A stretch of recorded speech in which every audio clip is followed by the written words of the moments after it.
راه چون نقش پاییم شب دو چشمم چار بود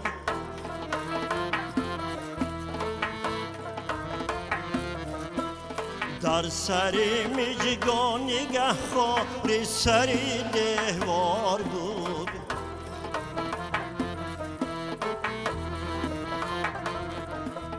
هرچی گفتم تل گفتم هرچی خوردم بود زهر در دهانی من زبان گو یا زبانی مار بود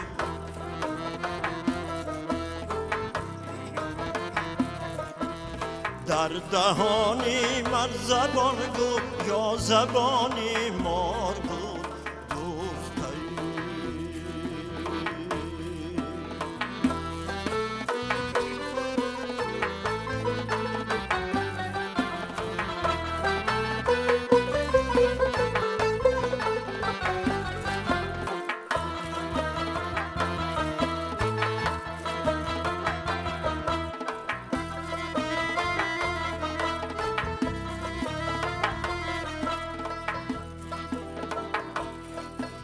گوش دل تا صبحدم در حلقه در داشتم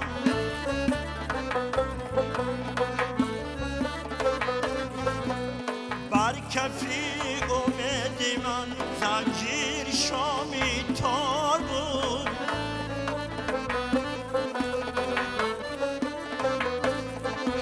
سوختم امشب زبی تا بی چراغی خانه را تا سحر از دستی من پروانه در آزار بود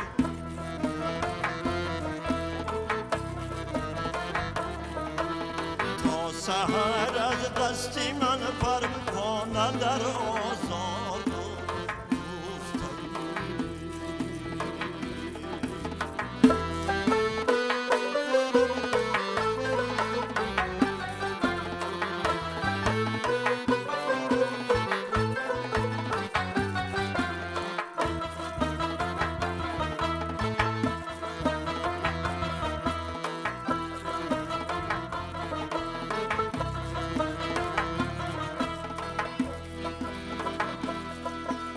همچو کمری چشمی من امشب خط خط میپرید سایه ای سروی من امشب باز در آغوشی بود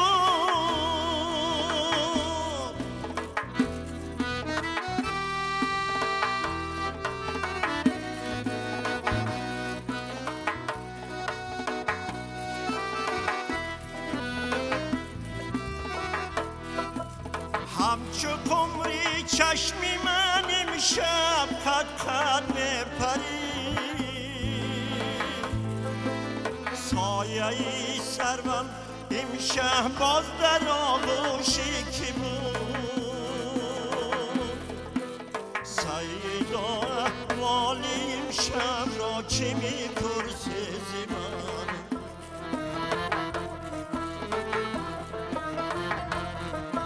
سیدا احوالی امشب را چی میپرسی ز من بالشی من تشتی آتش بستری من خار بود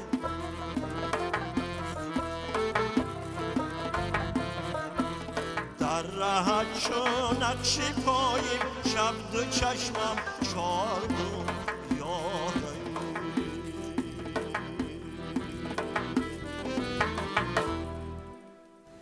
درود دوستان عزتمند، با شنیدن همین ترانه و با ورق گردان کردن کتاب خاطره ها دلمان میل کرد که در صحیفه مرور بکنیم که واقعا هم در همین صحیفه نام یکی از شخصیت های حرفه‌ای، یکی از هنرمندان دوست داشتنی، یکی از آوازخوان های غزل سرا ثبت شده است. یکی از نفرانی که در محفل و معرکه های مردم خیلی زیاد بود. یک نفری بود که سعیدا را دوست می داشت، حافظ و سعدی را دوست می داشت. یک نفری بود که به ادبیات خیلی علاقه‌مند بود. як нафаре буд ки мусиқиро аз самими қалб иҷро мекард. дӯстони иззатманд, ин барномаи хотираҳост ва тасмим гирифтем ки дар ҳамин барнома атрофи ҳунарманди маҳбуби тоҷикистон, ҳунарманди халқии тоҷикистон Маҳмадсаид Аҳмадов ҳарф бизанем. ва имрӯз дар барномаи мо қарор доранд як гурӯҳи дӯстонашон, як гурӯҳи нафароне ки бевосита бо устод кор карданд дар давраҳои гуногун, як замон ҳамроҳи онҳо, ҳамон тавронаҳое ки дар зеҳни мо сабт шуданд, дар ҳузури инҳо тавлид шуданд, бо ҳам кор карданд. яъне ин нафароне ки ҳоло шумо мебинед хотираҳои гуногуне дар лаҳзаҳои алоҳидае бо ҳамроҳии Маҳмадсаид Аҳмадов доштанд. хуш омадед имрӯз ба барномаамон. хеле зиёд мехоҳем ки имрӯз як назар бикунем ба давраҳои гузашта, як назар бикунем ба ҳамон давраҳое ки дар ҷӯшу хуруши корӣ будед, дар фазои мусиқӣ боли хеле баланде доштед ва ҳамон хотираҳо бовар дорам ки имрӯз хотираи устодро ва хотираи мухлисонашро шод хоҳад кард. дар назди ман дӯстони иззатманд Мирзо Мурод Боев нишастанд. бозам бигӯем як нафар аз навозандаҳое ки хато накунам солҳои 80 ҳамкорӣ. 80 асри гузашта ҳамкорӣ мекардем. хуш омадед ба барнома. саломат бошед. дар ҳамун шабу рӯзе ки Маҳмадсаид рӯи саҳна омад, бо як овози марғуладоре ки байни мардум обрӯ эътибор пайдо кард, дар ҳамаи он маъракаҳое ки шаҳри Исҳоқ мешуд, дар бисёри онҳо даъватӣ буданд, мо ҳамроҳ мерафтем. дар тӯи маъракаҳо бештар аввал судудҳои маънӣ барои калонсолон месароиданд, тарбиявӣ мехонданд ки бо як маънавӣ аз ин сурудҳо мегирифтанд, баъд хотири онҳо ҷамъ мешуданду ба хонаҳошон мерафтанд. баъд барои ҷавонон барномаи нави консертии сурудҳои шуху ҷолибе мехонд ки тамоми мардум рақс мекарданд. ва мегӯянд ки хеле ғазалро дӯст медошт. бале, бале, ҳамон вақтам ғазалсаро буд, ҳамон вақтам ғазал месароид. аз шоирҳои классикӣ мо аз Саъдӣ, Ҳофиз, Камол, Ҷоми, Ҳилолӣ сурудҳои мардумиро беҳад дар сатҳи баланд иҷро мекарданд, месароиданд ва то охири ҳаётам ҳамчун ҳофизи маънисаро, ғазалсаро буданд.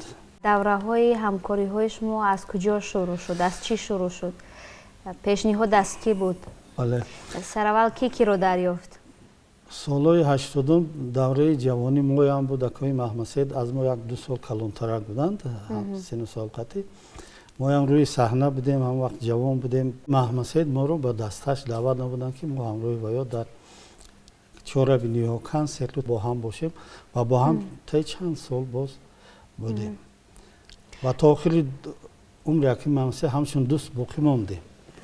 нобаста ба оне ки баъди ҳамкориҳои тӯлонӣ якаме аз ҳамдигар дур шудед, яъне аз саҳна, аммо риштаи дӯстӣ қавӣ? бале, бале, ҳамкории эҷодӣ андак дур шуд. баъзе ҳолатҳо мешуд ки мо дар як саҳна баромад мекардем. шумо овозхонӣ мекардед? ман ҳамчун навозанда бисёр вақт доимӣ не, баъзе вақтҳо бо ҳам даъват мешудем, баъзе чорабиниҳои баъди маъракаҳо иштирок мекардем. ёдам ҳаст ки соли 1986 вақте ки озмуни Бӯстон мерафт, Маҳмадсаид суруди классикӣ тайёр кардагӣ буданд, дар ҳамин театри опера балет гузашта буд. мо ҳамчун навозандаи он кас дар ҳамун театр навохтагӣ ҳастем. барои мо устод ҳамчун як шахси ғазалсаро ҳастанд.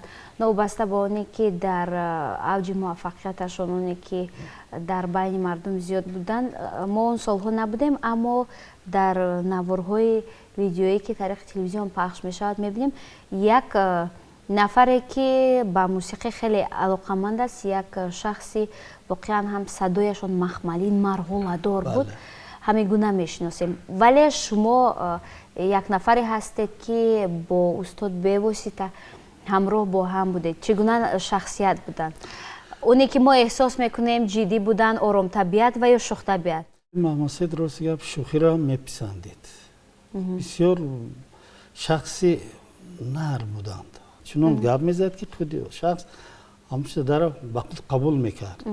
من یاد ندارم که اون کس یگان گپی قبیح گفته باشد. بله. سالایی که پیش می رفتیم وقت نوارو نبودند. در حقیقت ما فیته بود. در همین بازار بسیار یک دکان فیته فروشی بود و یا همیشه همراه ما بودن، رفته در مرکو ثبت میکردن، ثبت رو بعد بین مردم پهن میکردن با واسطه فیته ها. برای همین اکای محمد سید بین مردم در آبرو پیدا کرد. بله. و در همون دوره گمان میکنم مثلی که امروز است، هم نسل جوان دوستش می داشتن، هم نسل کلانسال، هم کودکان. بله، برای که در همون دوره برای همه سن سال مردم سرود و غزل میخوند. با دل مردم خیلی نزدیک بود. خیلی خیلی نزدیک بود و بسیار خاطره قوی هم داشت. همین شعر وقتی که میخوند و انتخاب میکرد و شعر در همین یک روز دو روز از خود میکرد، با آهنگ آماده میساخت. بعد محفل دوستان بودن که در اون محفل دوستان همه یار دوستان محمد سید بودن، همه شخصانی بودن که با درک معنی، با درک سخن، با درک آهنگ میرسیدن. اول سرود محمد سید رو شتا گوش میکردن، آهنگشون قطعی سخن اهمیت داده. اگر که یگان اندیشه پیدا میشد که مثلا در کجاش چگونه باید باشد یا که چی باشد و یا مسئولیت هم میداد، مسئولیتشون هم میگرفت. چنین شخص بودن. یکی از هنرمندای بسیار شناخته ما لطیف کمالی، سالهای زیاد همراه اون کس دوره نواختند، کارمند شایسته جمهوری و نوازنده بسیار اکاردیون و ممتاز خوب داشتن، عبدالواسع جان. همین سالهای اولی که روی صحنه آمدن همراه بودن، تا آخر عمر اینو همراه بودن. و میگویند که وابسته با اونی که صدایشون اینقدر قوی بود، یک صدای زیبا بود، اما همین صدا رو احتیاط میکردن، حفظ میکردن. البته برای من یاد دارم که ما بسیار میگشتیم، بعد معرکه شب یک جا میموندیم، همه کسات یک نواختن سرود خواندن تا 2 ساعت تام یک خواندگیش خطی میخواندن. وقتی که از توی مونده شده می اومدن بسیارتر برای احتیاط کردن آوازشون و یا شیر بسیار استعمال میکنن. شیر چای، شیر اودیو که شیر برنج فراکتی هم باشد، شیری باشد، بسیار استعمال میکنن که برای که آواز احتیاط میکردن که همون دور زمان دا قریب که هر روز برآمد باشن، چی در صحنه، چی در تلویزیون، چی در معرکه‌های مردم بسیار برآمد کردن. برای همین احتیاط میکردن آوازش. و واقعا هم ما گفتیم که توجه زیاد داشتن به ادبیات، مخصوصا به آفریده‌های ادیبان کلاسیک، ولی نسبت شاعران دوره معاصر به طرف نبودن، به توجه نبودن، شعر دوست بودن و شعرهای خوب را انتخاب میکردن. و ببینید که در برابر آنه که شعرهای اهمیت تربیوی داشته می‌سرایدند، در همین برابر شعرهای وطن دوستی نیز خیلی زیاد دارن. مثلا یک شعر استاد بزرگ صابی رو سرایدند از خاک وطن، از لایق می‌سرایدند، از رستم وهاب می‌سرایدند. بسیار شاعران معاصر رو دوست می‌داشتند، از اجودشان سرودان می‌کردند. بیاید همین ترانه رو بخونیم، از خاک وطن.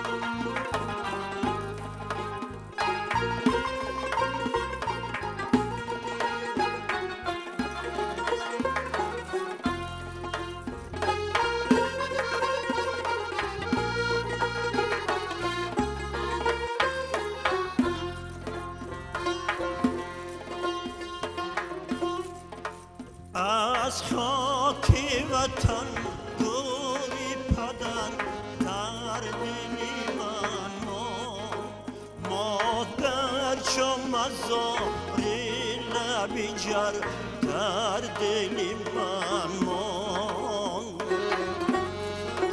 مادر چو مزاری لبی جر در دلی من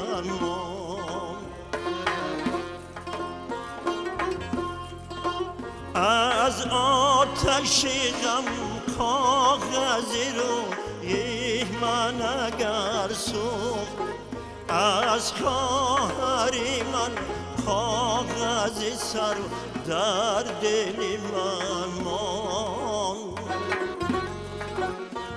از خواهری من کاغذی سر در دل من ماند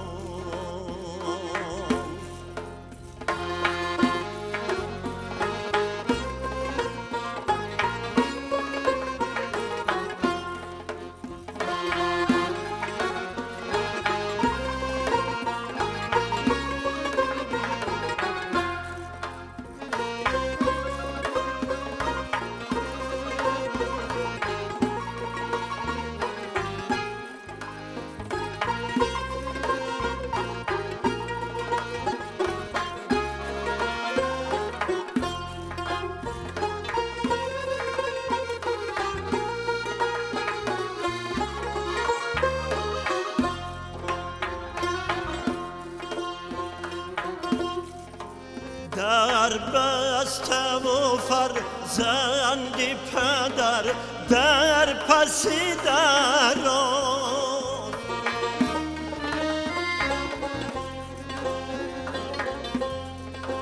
فرزندی پدر در پسی در دلی من ماند من رفتم و صد خویش و تبار از سری من رفت از خویش و تبار تربتی تر در دل من ماند از خویش و تبار تربتی تر در دل من ماند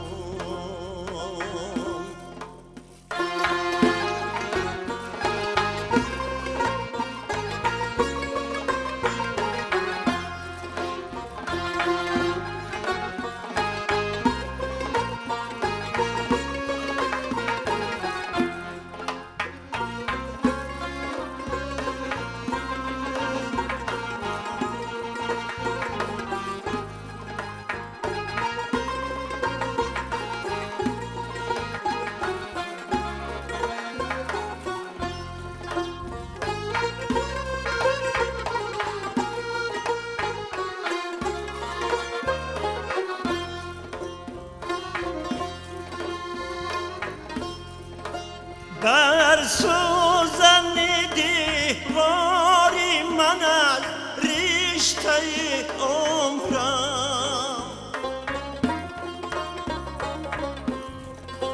بر سوزن دیواری من از رشته عمرم کافیست همان سوزن اگر در دلی من ماه در چو مزاری لبی جر در دلی من ماند فرزندی پدر در پسی در دلی من ماند مادر چو مزاری لبی جر در دلی من مادر چو مزاری لبی جر در دلی من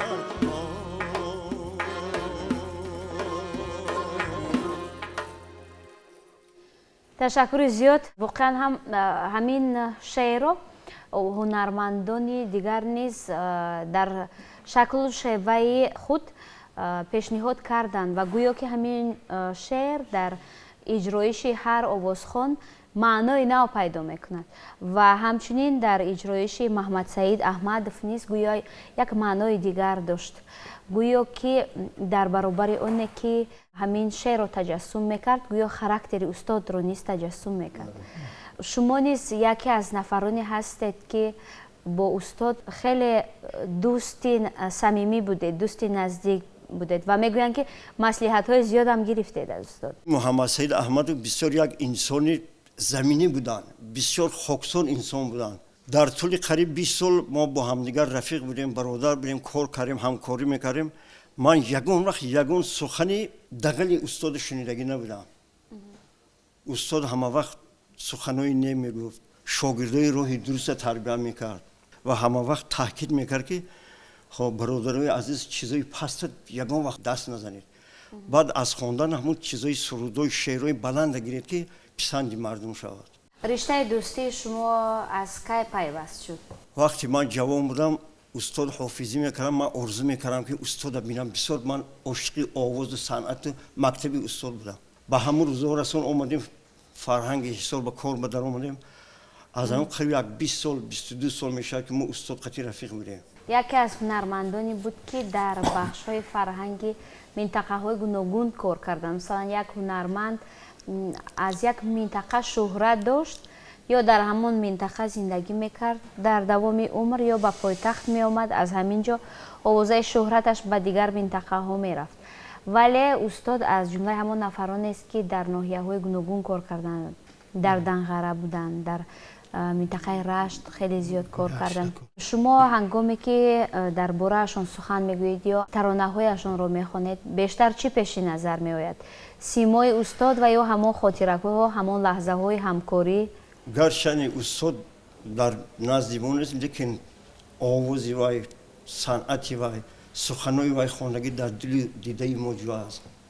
وقتی که سرود میخونیم البته پیش نظرم میبود استاد یک مکتب مخصوصی غزلسرایی خودش داشت و میگویند که آفریده های یک چند نفر از آوازخوان های معروف توجه داشتند و از آنها جمع کرده یک شکل و رویه مخصوصی خودشون را ساختند. مکتب استاد ظفر ناظم و تقای مراد خوشبخت هم میپسندیدم، دوست میداشتم. همراه با هم در سفرهای هنری بودید؟ البته با سفرهای هنری شهرهای سمرقند، بخارا، طول 10 روز همجا سفرهای هنری داشتیم، میگشتیم. در مرکه، در کنسپت های دولتی برآمد میکردیم و مردم بسیار هم خوب قبول میکردن.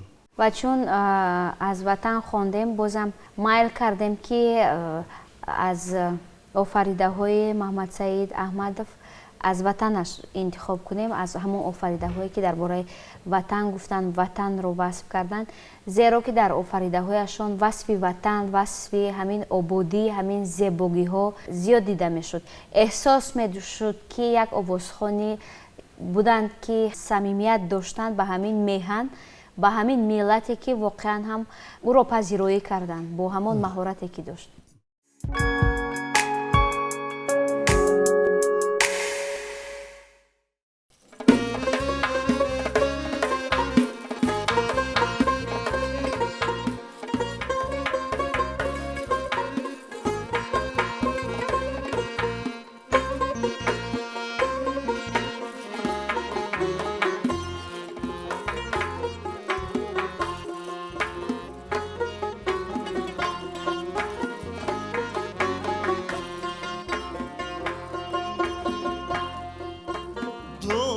نظر کردنم یاد وطن کردن است، دور نظر کردنم یاد وطن کردن است، فکری اثر کردنم یاد وطن کردن است، فکری اثر کردنم یاد وطن کردن است، دور نظر کردنم یاد وطن کردنم.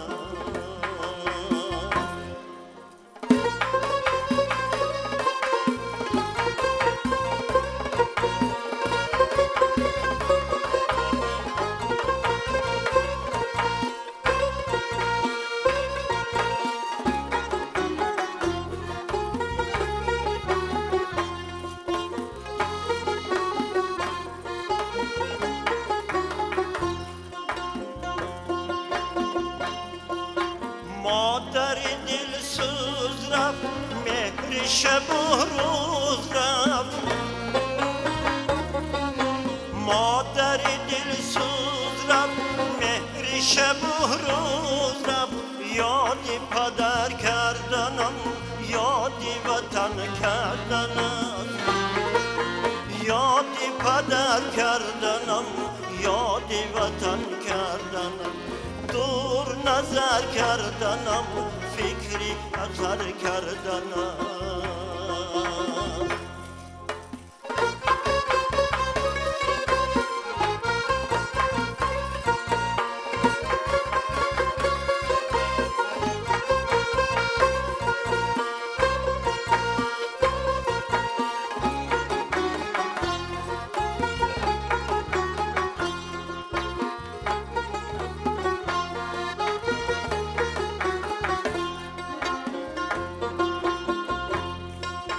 از چمنی پرز گل جانی بی صحرای خود، جانی بی صحرای خود،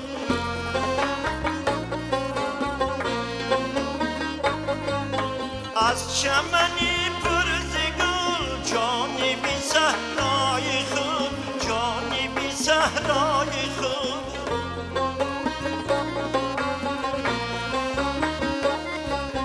میل سفر کردنم، یادی وطن کردنم،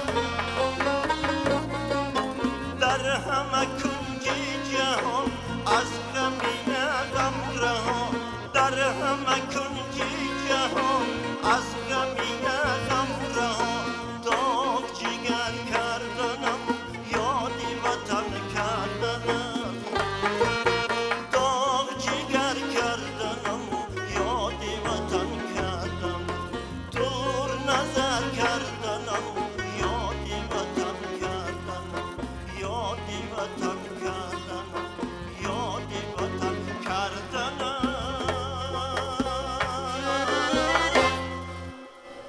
دوستان عزتمند، این برنامه خاطره هاست و قید می نمویم که امروز ما یاد محمد سعید احمدов رو بار دیگر در نظرهامون زنده میکنیم و واقعا هم تشکر میگویم به استاد که در هوای ترانه او بازم یاد وطن کردیم، از قدر و منزلت همین وطن اندیشه کردیم، از زندگی شایسته که در کنار همین وطن داریم اندیشه کردیم و واقعا هم تشکر میگویم به همین گونه هنرمندانی که با همین گونه ترانه های زیبای وطن دوستی قلب هایمون رو به تحریک می‌دارند که اندیشه آبادی همین ملت بکنیم، به قدری همین آرامی، همین صلحی که داریم برسیم. واقعا هم یکی از گفتیم که هنرمندانی بودند که نه تنها همین وطن رو دوست می داشتن، مردمی همین وطن رو دوست می داشتن، مردمی تاجیک رو خیلی زیاد دوست می داشتن و یکی از شخصیت های بودن که همیشه در حلقه دوستان بودن. بله. و شما گفتید که واقعا هم هر ماه محفل دوستان داشتید بله، و با بله، دوستان بله. با هم می نشستید بله. و تشبسکار همین محفل کی بود؟ تشبسکار این محفل محمد سعید بودن، بعد لطیف بودن کمالی. هر ماهی در خانه یک نفرشون جمع میشن و بعض میشد و میشتن صحبت میکردن، هم دیدار بینی میشید، هم از وطن و وطنداری گپ میرفت، از معنی سخن گپ میرفت. بعد بسیار شوخی های خوبم داشتند، شوخی میکردن، سرودای نواشونا میخواندن. من در بسیار بعضماشون همراه بودم، اشتراک کرده هستم با این. نو بسته با اونی که فعلا استاد در قید حیات نیستن، همون محفل دوستان بین دوستان باقی ماند یا نه؟ می نشینید همراه با هم؟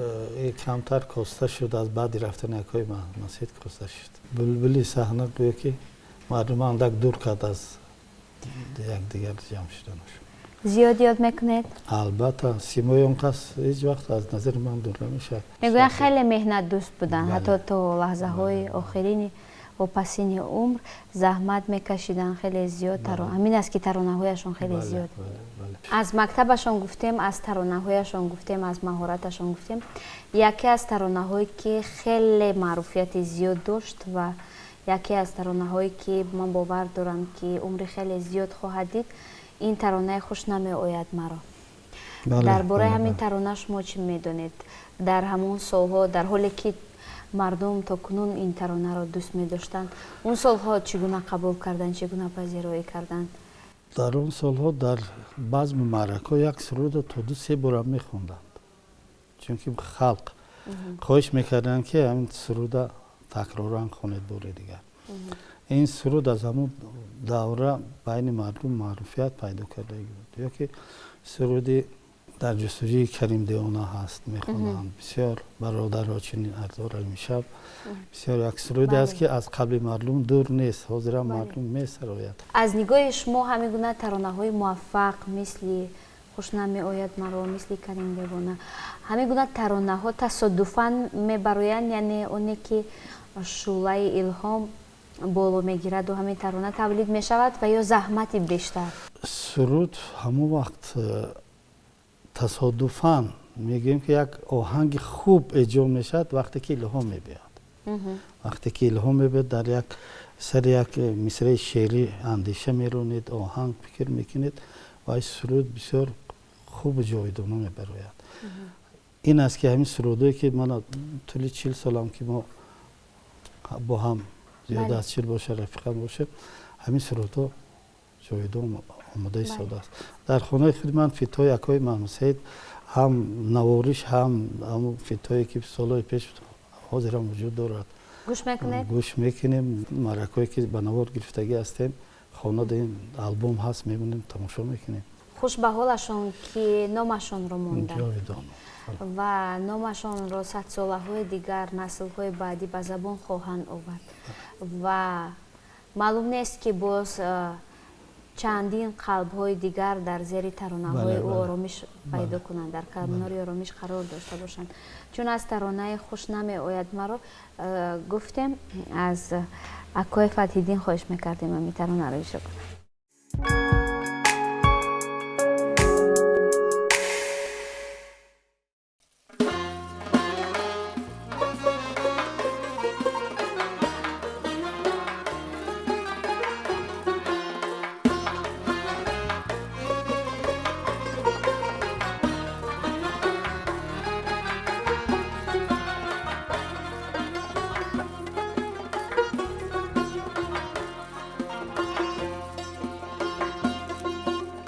از تو یک ساعت جدایی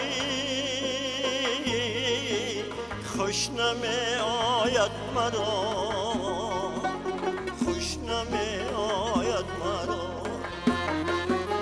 از تو یک ساعت جدایی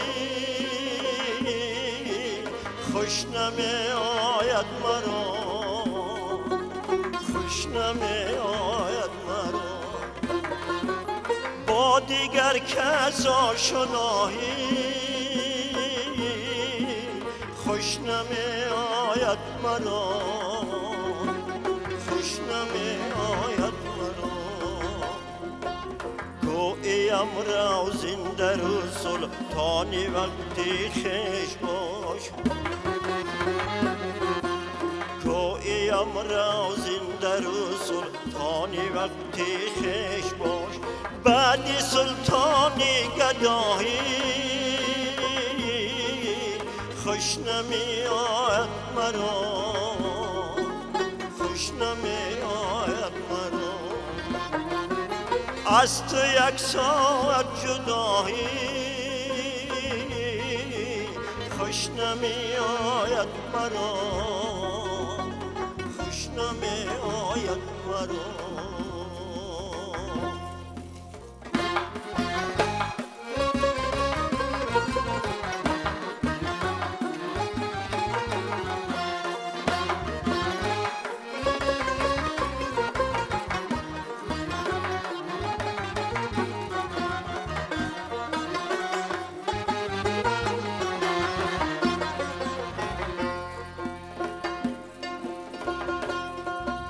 شاکرانت را نمیگویم که خاکی آن درم، شاکرانت را نمیگویم که خاکی آن درم. با بزرگان خود ستایی خوش نمی آید مرا، خوش نمی آید مرا. با بزرگان خود ستایی خوش نمی آید مرا، خوش نمی آید مرا.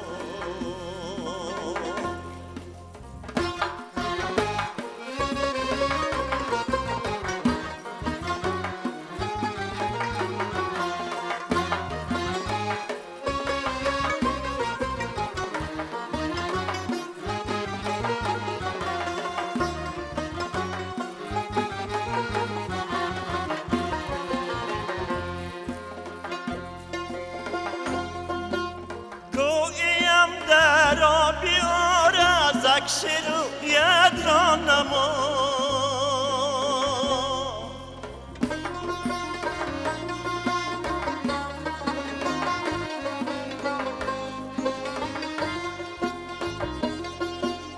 گفتی هر دم خود نمایی خوش نمی آید مرا از لبی لالش نپرهزم بدوری آن دو چشم از لبی لالش نپرهزم بدوری آن دو چشم پیشی مستان پارسایی خوش نمی آید مرا خوش نمی آید مرا از تو یک ساعت جدایی خوش نمی آید مرا خوش نمی آید مرا خوش نمی آید مرا خوش نمی آید مرا